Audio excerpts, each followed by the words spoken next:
Peace, peace, and more peace. Let's get into it. Days live campaign trail. Does voting for any U.S. president even matter for us? Does voting for any U.S. president even matter? Let me wait. Pardon me.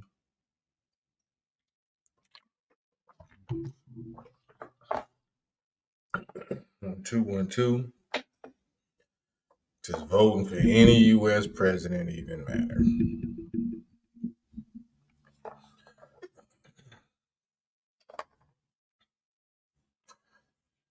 Just pop on, and pop it.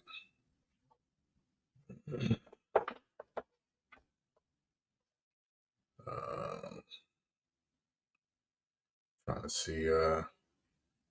Peace, salute. Do voting for any U.S. president even matter for us? Does voting for Trump or Kamala Harris, is either one going to do anything for us? Does that matter? Does the U.S. presidential election votes matter? I can talk about. I can understand local elections like mayors or city council people or stuff like that, but does voting for any U.S. president even matter for us? And when I say us, I mean these people, descendants of slaves of America. Because according to your current president and vice president, um, they are not for reparations. They're not for reparations for us. Let me be clear about that. They're not for reparations for us.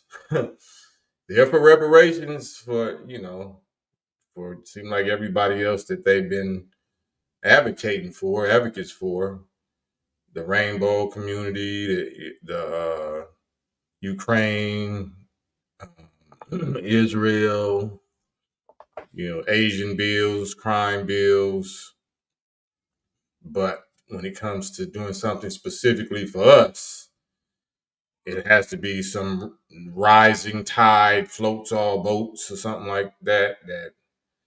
That you don't do that principle with nobody else. Why do it with us? That's what I want to talk about. Why should we vote? Why should we vote for either one of them? Can anybody give me that answer? Why should we vote for either one of them, Trump or Kamala Harris? Especially the one that's really acting like they one of us. Why should we vote for somebody that's acting like or claiming or saying that she's one of us when you ask her specifically if she's for reparations for us, and then she says, I'm not going to sit here and say I'm going to do anything that's going to only benefit us. How much more do you need to hear? What is okay if you're not going to do that for us? What are we going to do? We need the right to vote. Like we already got the right to vote. We already got all this other stuff, right? Repair, reparations for specific people. That's what we need. That's supposed to be our agenda. There's no ifs, ands, buts, nothing. Have y'all seen the latest little commercial, the little campaign commercials with Kamala Harris sitting, on the stage or whatever with all of the rainbow people behind her? Like she really pushing hard for that. It's all kind of rights and crime bills and stuff like that they pushing. Love who you want to love. Love who you want to love. Ain't that a specific group?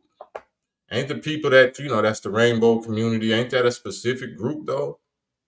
There's nothing wrong with, that if you're going to do it across the board, right?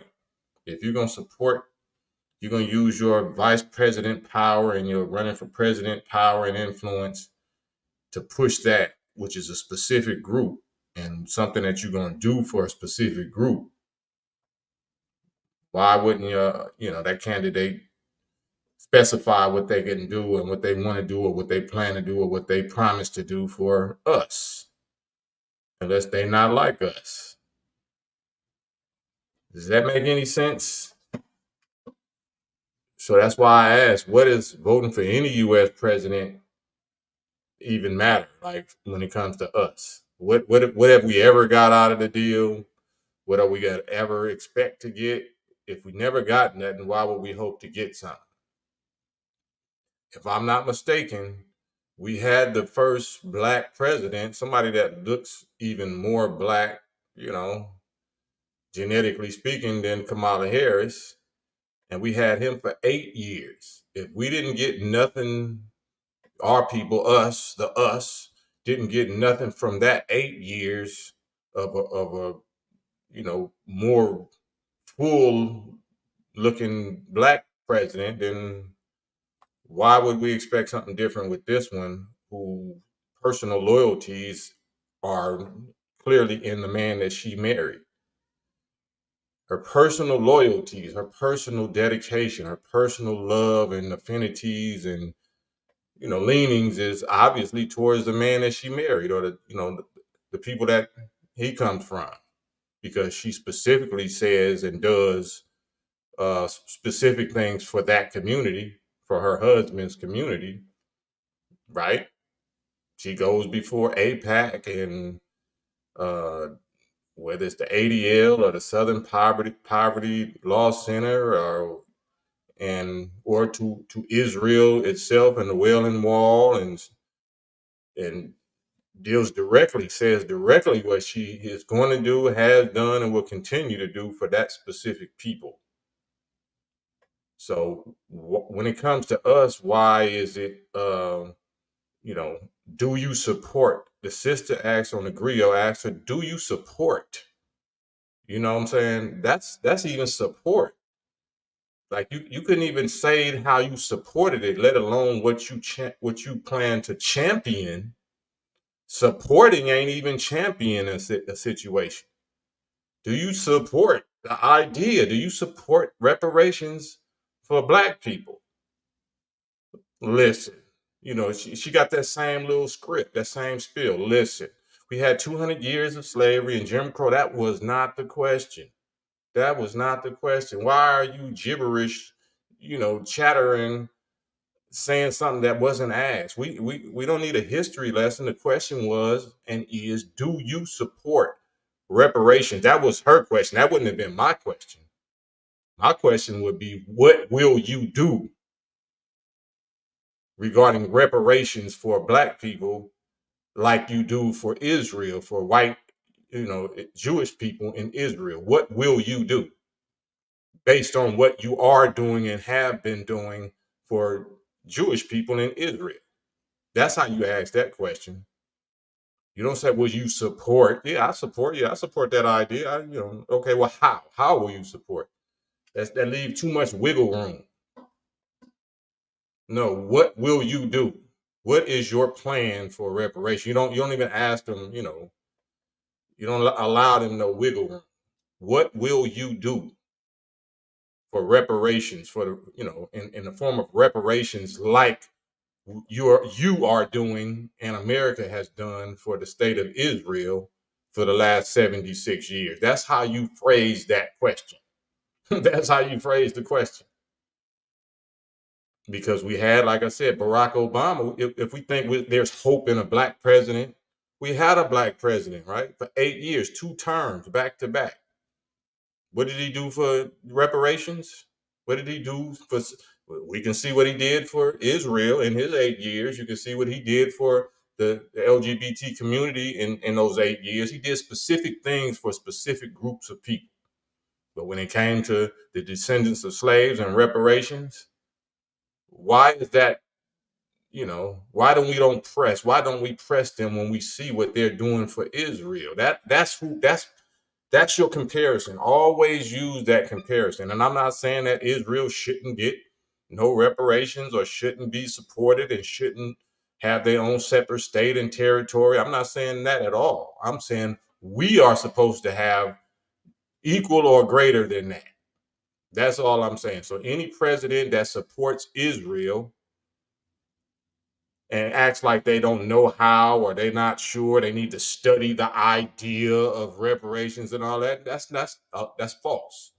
Because President Harry S. Truman, didn't need to do that. He got right to it. He got busy. As soon as he got in office in 1945, he got right to it. Very next year, he started migrating and immigrating the first 100,000 European Jews to Palestine. They're not from Palestine. They didn't get kicked out of Palestine in their lifetime or something like that. Those are European converts to Judaism. And that's all good. But what about the indigenous, original, ethnic Hebrews? Why is there only 3,000 in the population of Israel right now in 2024? But it's 10 million European Jewish people that America and Kamala Harris supports with billions and billions of dollars every year. But when we ask, especially during campaign years, campaign season, as this is the campaign trail that we on, when we ask, what will you do for reparations like you do for, what will you do for Black people's reparations like you've been doing for Jewish people's reparations? If you can't get a straight answer, or if you can't, oh man, I guess she gave a straight answer, like nothing. I'm not going to do nothing. Just only going to benefit Black people who are the descendants of slaves. She gave you the answer. Ain't no other gymnastics that you need to hear. What else do I need to hear? You're gonna do something equally valuable? Like there's nothing equally valuable. There's nothing equally valuable. So does voting for any U.S. president even matter for us, the descendants of slaves, the ones that are due reparations? If the subject ain't even addressed, from my recollection, Trump was actually addressing the subject.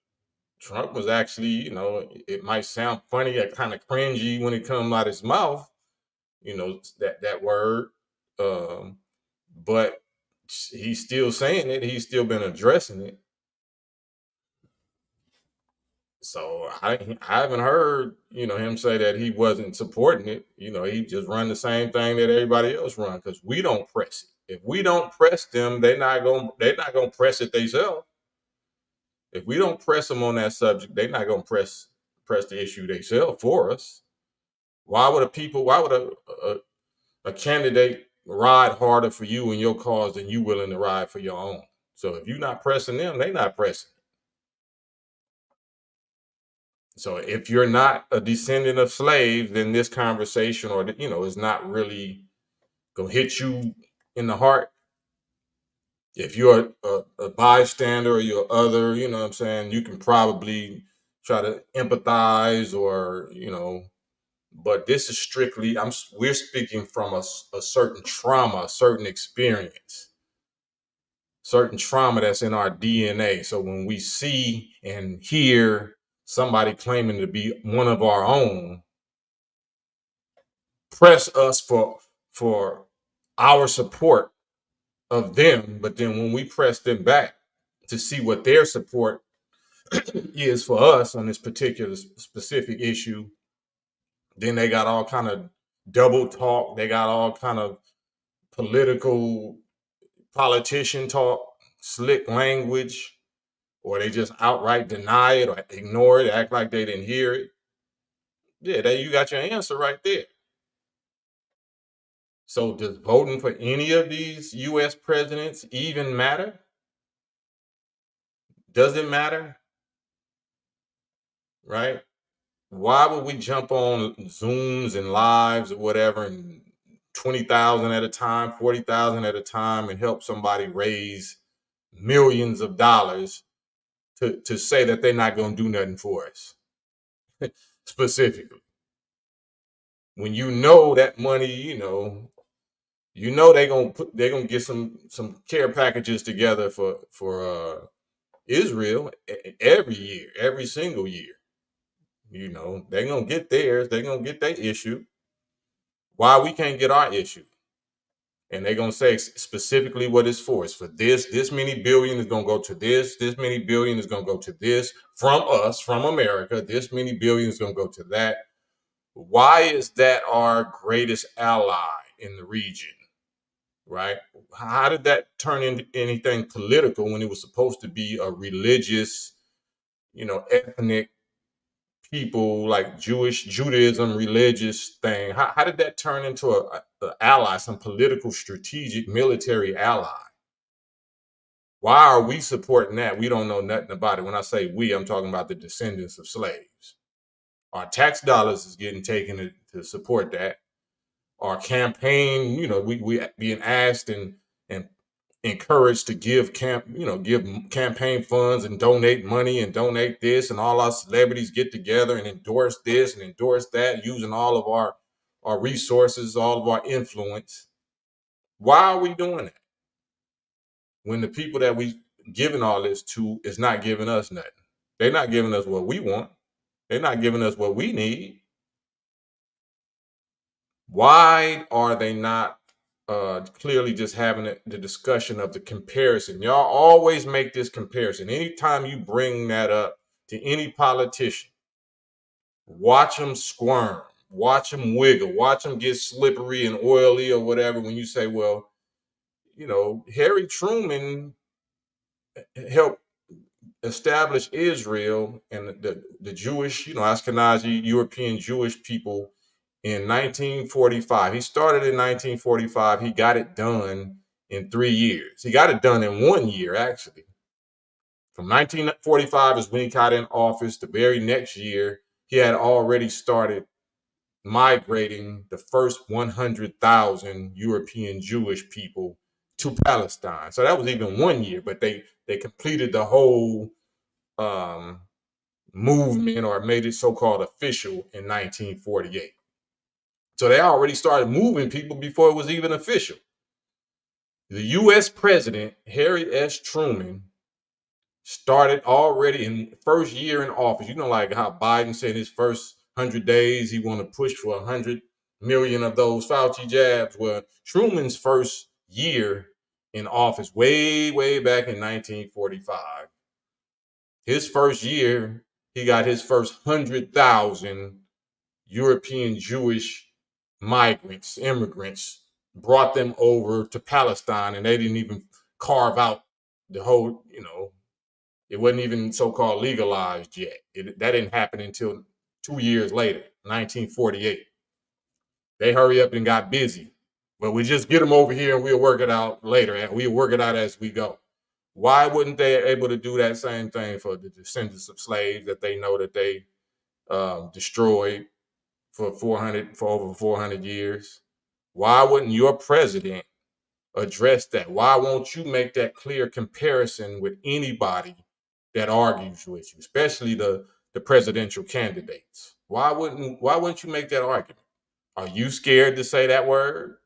That's not anti. I admire that. I admire the state of Israel. I admire the European Jewish community. I admire all of that because that's what we're supposed to be doing. That's what we're supposed to be enjoying the benefits of, our own separate state territory based on our identity, based on our suffering. That's exactly what we're supposed to be doing. So I don't want nobody to take it the wrong way, but you have to make a comparison. You have to show and prove that this has already been done. This has already been done way back in the 40s, the mid 40s, before your mama and daddy probably was even born. You know what I'm saying? So to act like you can't do nothing that's just going to benefit the descendants of slaves today, that's the ultimate insult. That's the ultimate insult, but right in your face, asking for your support, saying how much of a sister, that she is, and yeah, it's cold business. It's cold business. It seems like we just love our people to, seems like we just love to be lied to. That's just my personal observation. It seems like we just lied to me.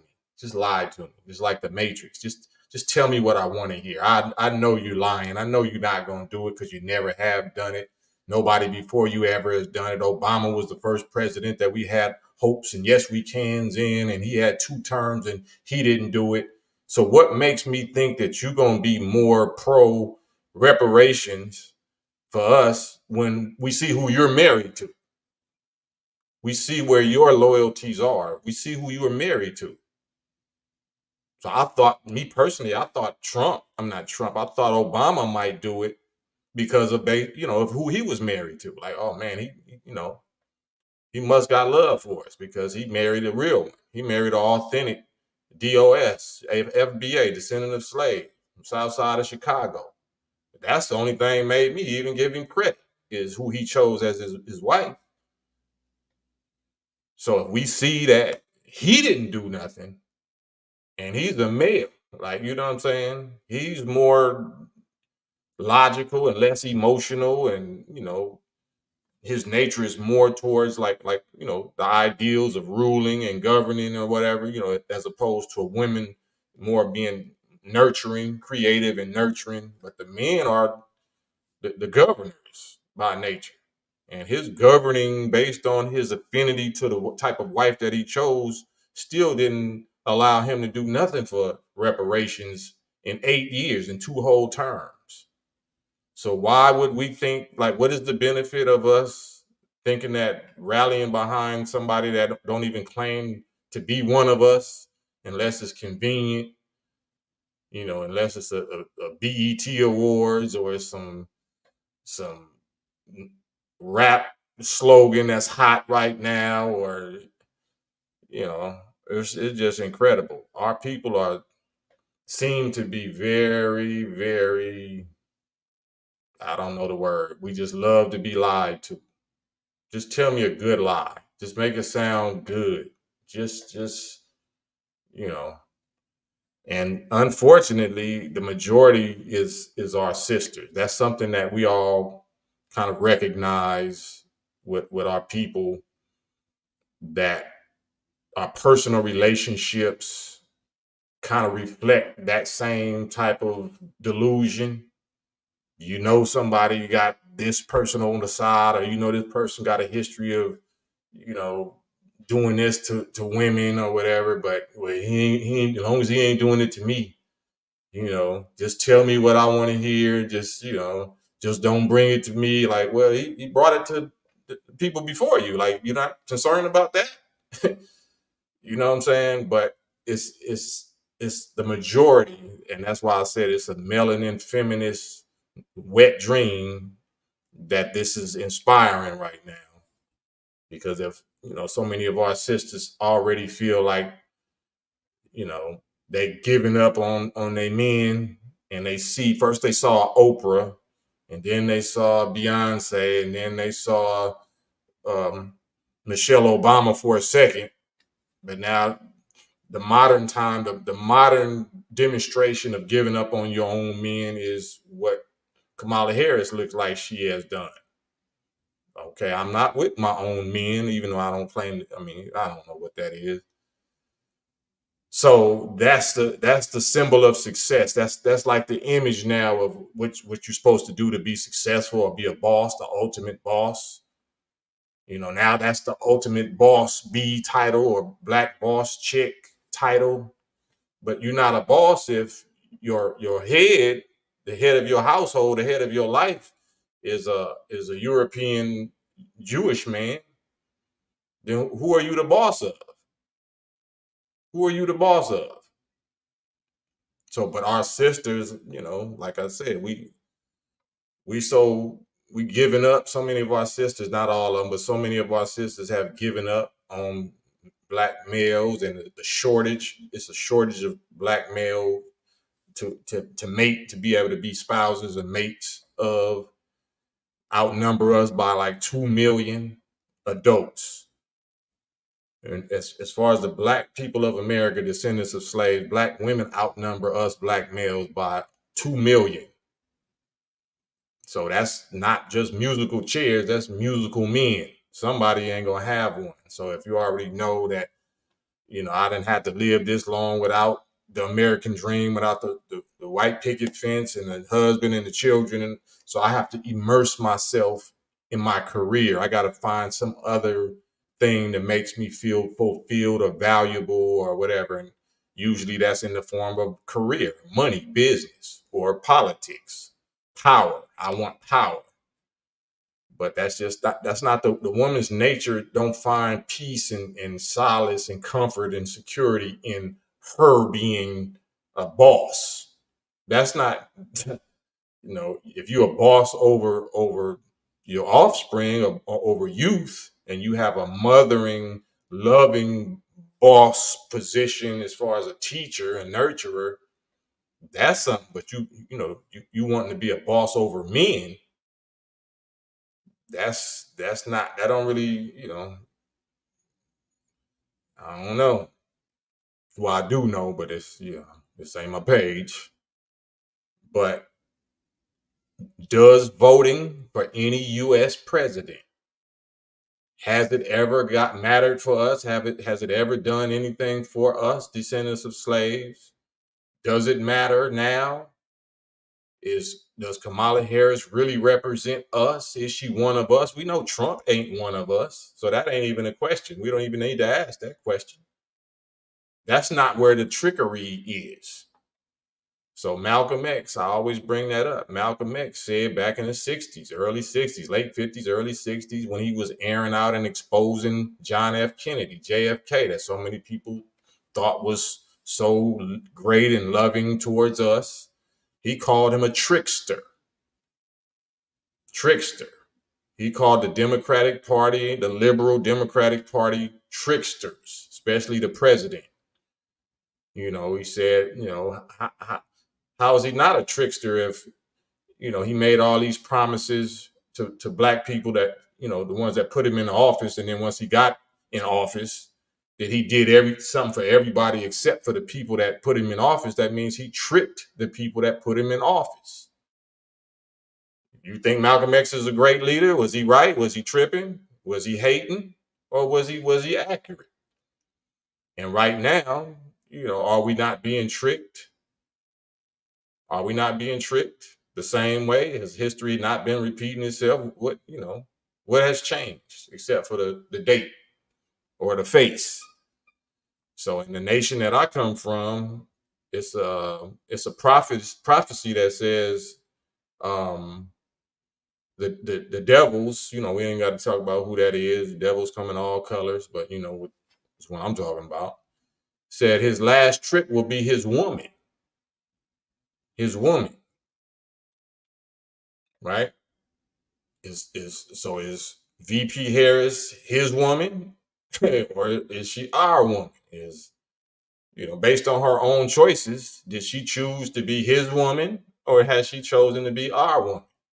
What is her history towards black males? What was her career path? What was her marriage choice?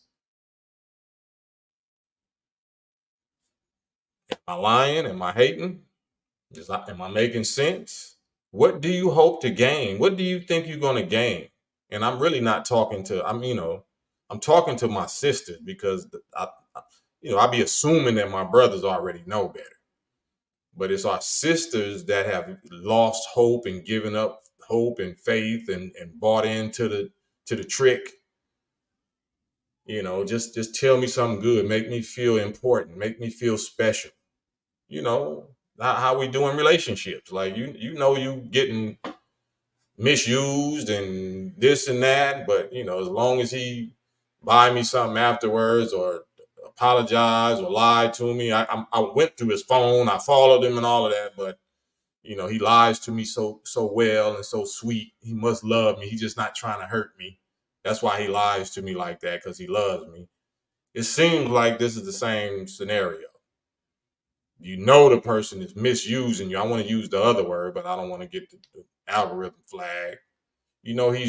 She's drastically misusing you and insulting your intelligence and disrespecting you to your face, telling you what she's not going to do for you and showing you what she has done for the the other one, not even the side nation. You know, you the side nation. That's her main. That's her main. The one she married to. That's her main. We the side nation.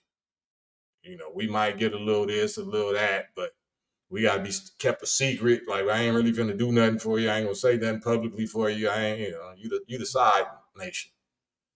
You my side people. But that's what I see. That's what I see.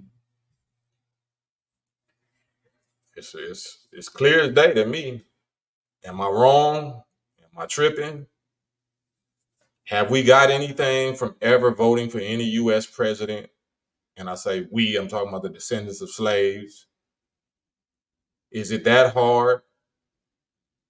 We so easily identifiable. You can't say, well, we're not sure who's who. No, it's easy to trace our parents or grandparents or great grandparents are the descendants of slaves. It's easy. It's very easy. You don't need no ancestry.com. You don't need none of that. It's way harder to find who specifically is really rainbow. It's way harder to find who specifically is really a descendant of the Holocaust. It's way harder to find all of that. Those that claim that they believe in the faith of Judaism, because that's something you can just claim. You can just claim that that's your faith, right? That's not even a DNA thing. Like that's so hard to track down and hard to pin down, but they was able to do it. They was able to do it. In my view, my opinion, we're the easiest to identify and isolate and show. Yeah, these are the specific people that are the descendants of what we did to these people in those, in those 400 years. But nope, nope. Well, we'll think about it. We'll study it. We'll study Harry S. Truman didn't need to think about it. He need to study nothing. He got busy. He studied it while he was while he was doing it. He was working it out while he was migrating and transplanting 100,000 white European Jewish people to Palestine. Right? Do y'all know this history? So the last thing I'll say, man, is always bring up the state of Israel. Always bring up how the United States president in 1945 quickly got that done for white Jewish people that suffered under Hitler in the Holocaust. We didn't do that to them. So if we was that quick and we know how to that quickly within 1 year start migrating the first 100,000 to a piece of land that we went and carved out, how much quicker and how many more than 100,000 in within 1 year should they be doing for us? Always use that comparison. Always they're gonna scare you and make it seem like that's an anti such and such question, and it's not. We're the actual Semitic people. The definition of Semitic means Afro-Asiatic. We're the Afro-Asiatic people. So don't let them scare you with that. This is just an honest, transparent conversation, no ulterior motives. You got to put clear comparisons in front of them and say, is it true that you're doing this for this and you've been doing this for 76 years?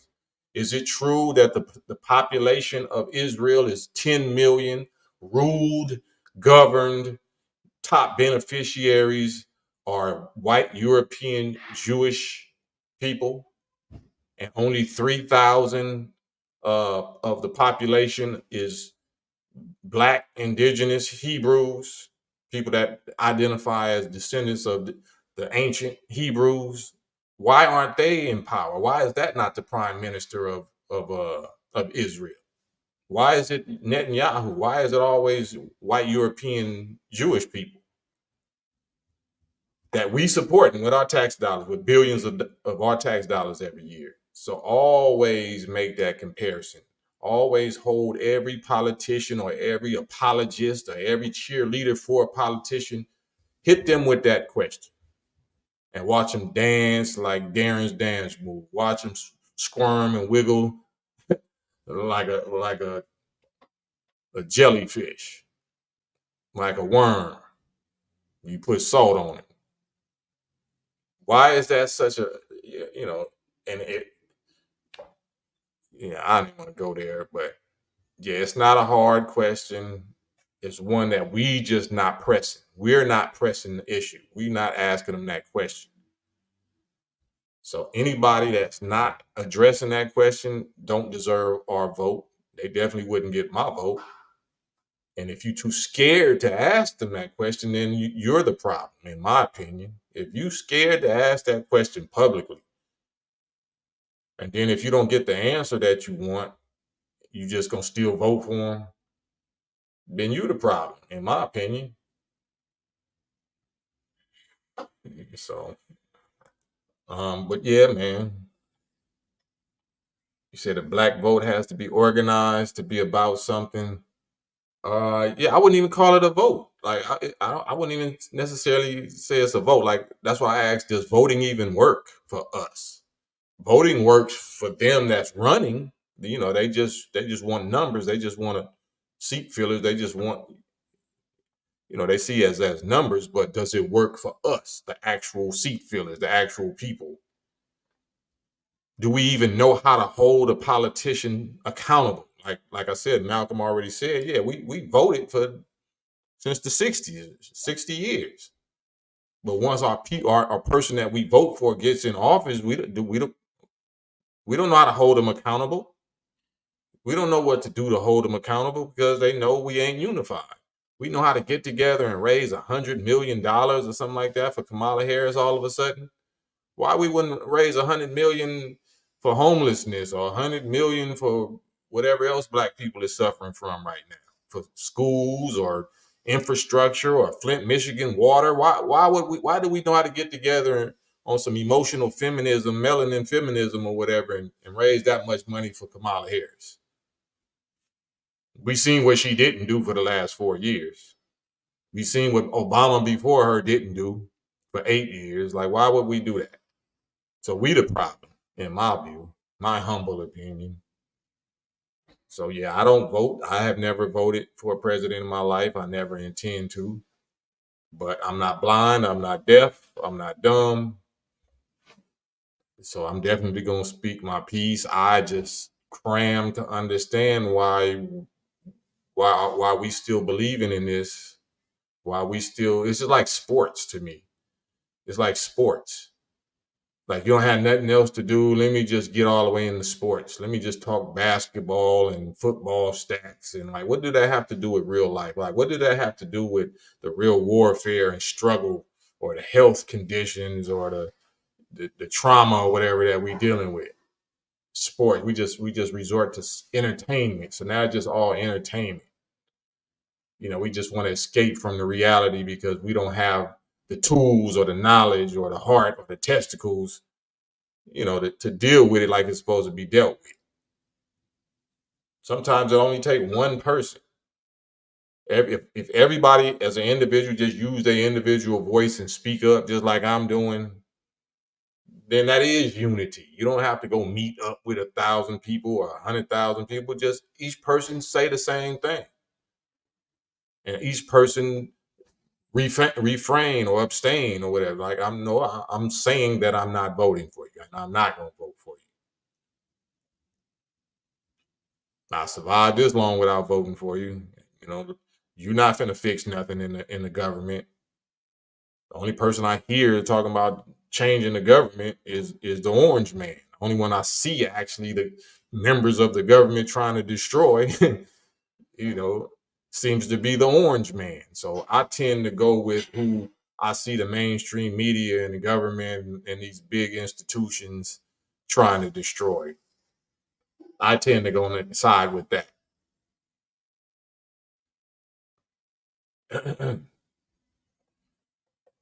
So America has always been the land of the never free, the home of the slave for us. That's why this is about us. Somebody else that's not descendant of slaves or whatever, you probably have a total different view. You might see this as the land of opportunity, the home of the free, the land of the brave, all of that. America might have given you everything that you dreamed of, but That's not the case for us. That doesn't apply to us. So I don't want to bump heads with, y'all that believe in the system, because the system might work. It might have worked, and it might do work for you. It has never worked for us up until this moment, this very moment. So I'm speaking to us that Kamala Harris was claiming to be us. They not like us. That's a Kendrick lyric. Kendrick is one of us. He was speaking for us against who, his op was that claimed to be like us, one of us. You see the significance? See how they take, they culture vulture our original battle cries and slogans and talents, and now that's the whole theme song for their campaign. That's why this is the campaign trail. The real, you see the little tear? It's not the donkey, it's not the jackass, it's not the heavy glutton slow elephant. It's the black sheep. The black sheep with a tear. The campaign trail. That's my logo. That's my party. So don't let them fool you, in the words of Bob Marley, rest in peace, or even try to school you. Nah. But give me y'all thoughts, man. I'm anxious to hear, y'all feedback. I like doing the lives more than pre-recorded, because you can feel my energy. I got to get activated. I got to get passionate. I'm not an emotional person, but it's wartime, and my fire be lit when it's live, when I be talking live. So I want to hear from you. If you disagree, I want you to get on a live with me. Send me a link, or let me know. Not a link, I'll send you a link. You want to debate, you want to cheerlead, grab your pom-poms and cheerlead for Kamala Harris. I would love that. I would love that. So whoever watches this, let me know in the comments if you disagree and you want to get on a live with me, and you want to present Kamala's case. You want to be a lawyer for Kamala Harris on this. I would love that. I would love that. So in that meantime, between time, I'm gonna come back. Peace. Campaign trail. All right.